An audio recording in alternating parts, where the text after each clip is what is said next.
Dengan adanya program makan siang gratis ini, harapannya itu bisa menjadi satu pengganti untuk bisa menyapa warga, menyapa masyarakat setiap harinya tanpa Presiden Prabowo turun langsung.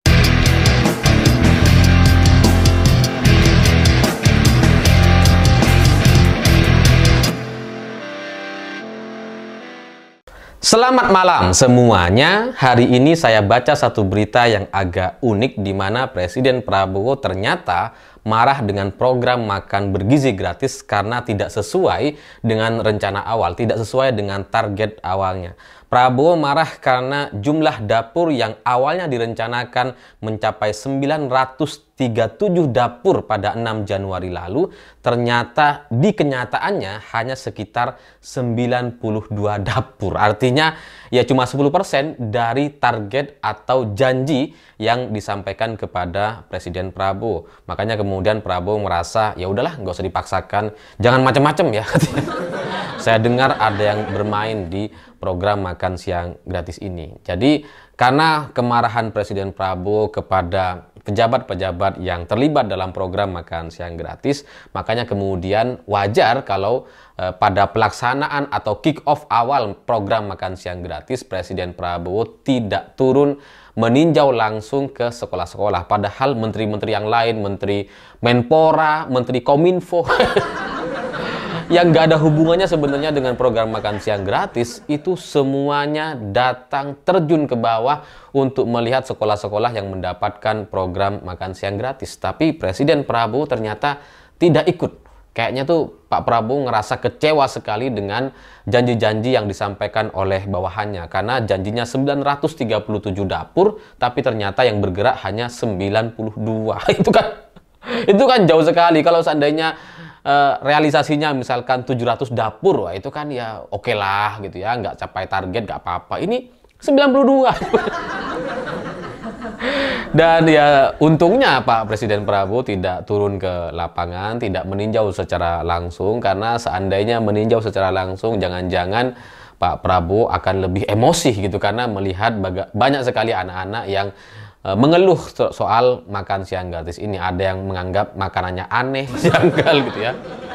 Banyak juga yang dibawa ke rumahnya, tidak makan di sekolah karena mau dikasih ke orang tuanya, karena anaknya tidak berminat dan sebagainya. Itu mungkin akan membuat Presiden Prabowo tambah emosi kalau tahu. Maka ya ini plus minus gitu ya. Pak Prabowo nggak hadir atau marah karena jumlah dapur yang disediakan ternyata hanya 92 dapur, tidak sesuai dengan target awal, tidak sesuai dengan janji-janji bawahannya. Tapi juga di sisi lain ternyata eksekusi di lapangan banyak sekali masalah-masalah yang tidak diketahui oleh Presiden Prabowo.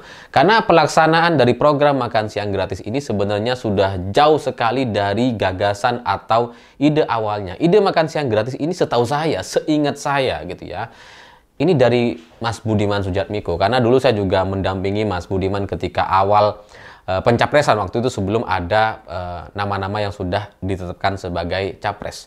Dan ada gagasan atau ide ini untuk membuat program makan siang gratis yang awalnya waktu itu menurut Budiman Sujatmiko yang saya tahu karena saya juga sempat diceritakan sama dia, ini awalnya adalah dalam rangka menggerakkan BUMDes atau aparat-aparat desa. Jadi nantinya BUMDes itu atau BUMN-nya desa itu akan dilibatkan dalam program makan siang gratis, sehingga itu nantinya bisa menggerakkan banyak sekali orang di pedesaan. Itu tujuan awalnya. Jadi selain selain dana desa, program dana desa, juga nanti ada program makan siang gratis, sehingga di desa itu semakin bergerak, semakin produktif untuk kemudian mendapatkan pemasukan atau tambahan-tambahan baru.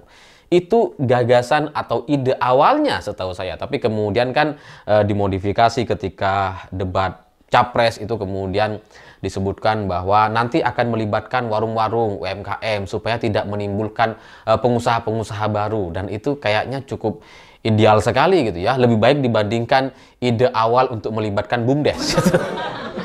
Awalnya bagus, kelihatan, wah nanti berarti melibatkan warung-warung yang ada di sekitar sekolah, sehingga warung-warung nanti akan mendapatkan tambahan permintaan tambahan porsi untuk kemudian didistribusikan ke setiap sekolah di sekitar mereka. Itu akan sangat luar biasa sekali. Bahkan muncul ide dari Gibran nanti yang mengirimkan itu katanya dari tukang ojek. Itu juga akan menggerakkan ekonomi masyarakat. Tapi ternyata aslinya hari ini dieksekusinya ternyata kemudian program makan siang gratis ini dilakukan dengan cara membangun dapur-dapur di setiap daerah, di mana satu dapur itu ditargetkan 3.000 porsi. Jadi kalau ada orang bikin satu dapur di satu daerah atau wilayah, itu nanti mereka setiap harinya ditarget untuk bisa memproduksi 3.000 porsi, dan itu nanti akan dikirimkan ke sekolah-sekolah terdekat. Dan karena sekarang sistemnya ini sudah melakukan sistem reimburse gitu ya, dengan mengharuskan orang-orang yang menjadi kepala dapur atau kepala chefnya itu harus ya modal sendiri, dapurnya yang modal sendiri, terus kemudian anggaran awalnya itu tidak langsung dari APBN tapi dilaksanakan dulu, setelah selesai laporan baru kemudian diganti dananya, baru kemudian di-reimburse. Maka itu membuat program makan siang gratis ini menjadi sangat-sangat jelas sekali akan dikuasai oleh orang-orang yang punya modal, bukan lagi orang-orang pengusaha UMKM yang modalnya terbatas. Karena dengan anggaran 3.000 porsi sehari dengan target produksi sekitar 10.000 per porsinya, itu kan sangat mahal sekali gitu ya, kalau kemudian sistem reimburse-nya masih nunggu 1 bulan atau 2 minggu. Jadi kan butuh modal yang sangat luar biasa, dan itu ya pastinya bukan pengusaha-pengusaha kecil atau warung-warung kecil yang ada di pinggir sekolah gitu. Jadi ini akan memunculkan pengusaha-pengusaha baru yang mendapatkan manfaat dari satu program atau proyek makan siang gratis yang cukup menguntungkan kalau kemudian mereka bisa punya modal dan bisa mengelolanya dengan baik untuk mendapatkan keuntungan. Jadinya ide dari program makan siang gratis ini sudah jauh sekali dari ide awalnya, dari gagasan awalnya, sehingga seharusnya menurut saya ini dikembalikan kepada Budiman Sujatmiko sebagai orang yang punya gagasan terkait program makan siang gratis ini. Karena kalau ini tidak dikembalikan kepada Mas Budiman, akan kacau balau seperti sekarang ini gitu. Akan nggak jelas seperti sekarang, karena satu program atau satu ide memang sebaiknya dipimpin oleh orang yang punya ide.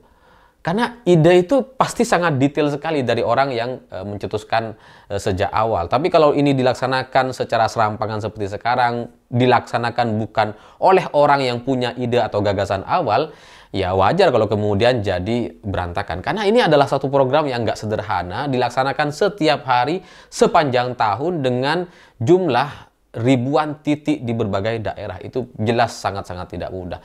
Dan saya bisa memahami bahwa secara politik program makan siang gratis ini kan sebenarnya diharapkan bisa menjadi satu pengganti dari aksi belusukan seorang presiden.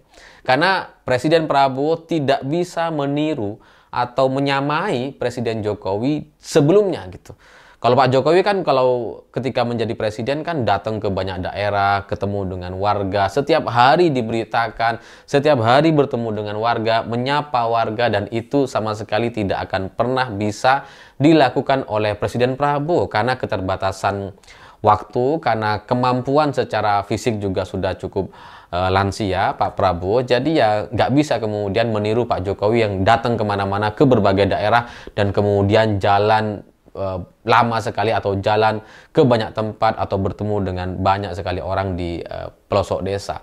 Makanya kemudian dengan adanya program makan siang gratis ini harapannya itu bisa menjadi satu pengganti untuk bisa menyapa warga, menyapa masyarakat setiap harinya tanpa Presiden Prabowo turun langsung. Dengan adanya program makan siang gratis ini diharapkan itu seolah-olah dari Presiden Prabowo gitu ya. Meskipun ini memang anggaran pemerintah, tapi tetap aja ini adalah program Presiden Prabowo. Jadinya itu bisa menjadi satu pengganti dan menyapa warga atau masyarakat setiap hari lewat program makan siang gratis. Karena anak-anaknya diberikan makan gratis di sekolah. Tapi nampaknya komunikasi politik yang coba dilakukan lewat program makan siang gratis ini kemudian tidak bisa dilaksanakan dengan baik karena memang secara pelaksanaan ini sangat-sangat nggak sederhana, dan mungkin ada juga orang yang sengaja mengacaukan supaya ini tidak berjalan dengan baik gitu ya, sengaja dibuat berantakan misalkan gitu ya. Misalkan kan sekarang muncul tuh ada sekolah yang tiba-tiba memungut sumbangan dari wali muridnya gitu ya, untuk supaya gurunya juga mendapatkan program makan siang gratis. Terus kemudian ada juga sekolah yang memungut biaya untuk pengadaan yang tempat makannya gitu ya. Terus kemudian ditarik biaya sekitar Rp60.000. Jadi ini sangat kacau sekali, dan kalau ada orang yang ingin mengacaukan, maka ini mudah sekali untuk mereka laksanakan supaya program Presiden Prabowo ini tidak terlaksana dengan baik, dan di 2029 bisa banyak sekali celah-celah untuk dijadikan senjata melawan Presiden Prabowo di Pilpres 2029 nanti. Karena kalau program ini gagal, maka yang dianggap gagal adalah Pak Prabowo. Sehingga nanti ketika di pemilihan itu bisa jadi satu alasan bagi masyarakat untuk tidak memilih Prabowo lagi. Jadi memang program makan siang gratis ini adalah satu pertaruhan reputasi bagi Presiden Prabowo, karena ini soal nama baik yang kalau ini dilanjutkan dengan cerita-cerita yang seperti ini, itu akan menjadi bahan tertawaan dan banyak sekali masalah-masalah yang ada di lapangan.